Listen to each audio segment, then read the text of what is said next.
गांव के एक कोने में जहां मिट्टी की खुशबू और खेतों की हरियाली बसती थी, एक साधारण लड़का रहता था, राहु।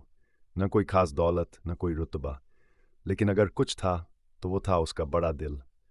चाहे किसी का खेत पर काम रुक जाए, किसी के घर का कोई काम अधूरा हो, या किसी के पशुओं को चारा डालना हो, राहु हमेशा सबसे आगे रहता। उसकी मदद करने की लगन ऐसी थी कि वह हर किसी के लिए एक मसीहा बन गया था। पर लोग लोग बड़े चालाक होते हैं।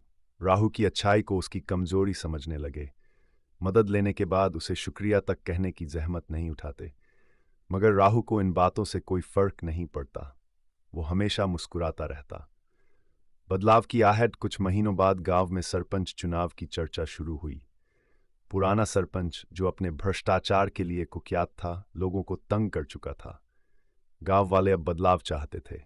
चर्चा अचानक किसी ने राहु का नाम लिया। राहु, वो तो बहुत ईमानदार है। अगर वो सरपंच बनेगा तो गांव का भला जरूर होगा। ये बात पूरे गांव में आग की तरह फैल गई। राहु को उम्मीदवार बनाया गया और चुनाव के दिन राहु ने भारी मतों से जीत हासिल की। एक नई शुरुआत। सरपंच बनते ही राहु ने सबसे पहले सरकारी राशन गोदाम खुलवाया।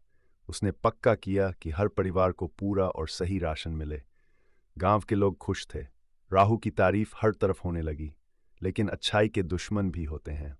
पुराना सरपंच इस बदलाव को बर्दाश्त नहीं कर पाया। साजिश का जाल। पुराना सरपंच गुस्से से आग बबूला था। उसने अपनी साजिश रची। अगर मैं नहीं तो राहु भी नहीं। उसने सरकारी राशन में मिलावट करवा दी। कुछ ही दिनों में गांव के लोग बीमार पड़ने लगे। बुजुर्ग, बच्चे सब परेशान थे। लोगों का गुस्सा अब राहु पर फूट पड़ा। तुमने हमें जहर दिया, हमने तुम पर भरोसा किया और तुमने हमें धोखा दिया। राहु खुद को निर्दोष साबित करने की कोशिश करता रहा, मगर किसी ने उसकी एक न सुनी।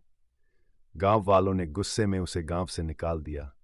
राहु की लड़ाई। गांव से निकाले जाने के बाद भी राहु ने हार नहीं मानी। उसने चुपचाप पुराना सरपंच और उसके आदमियों पर नजर रखना शुरू किया।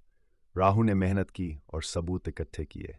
एक दिन उसके पास वो रिकॉर्डिंग आ गई जिसमें पुराना सरपंच साफ कह रहा था, राशन में मिलावट का काम बढ़िया हुआ, अब राहु का नाम खराब हो गया।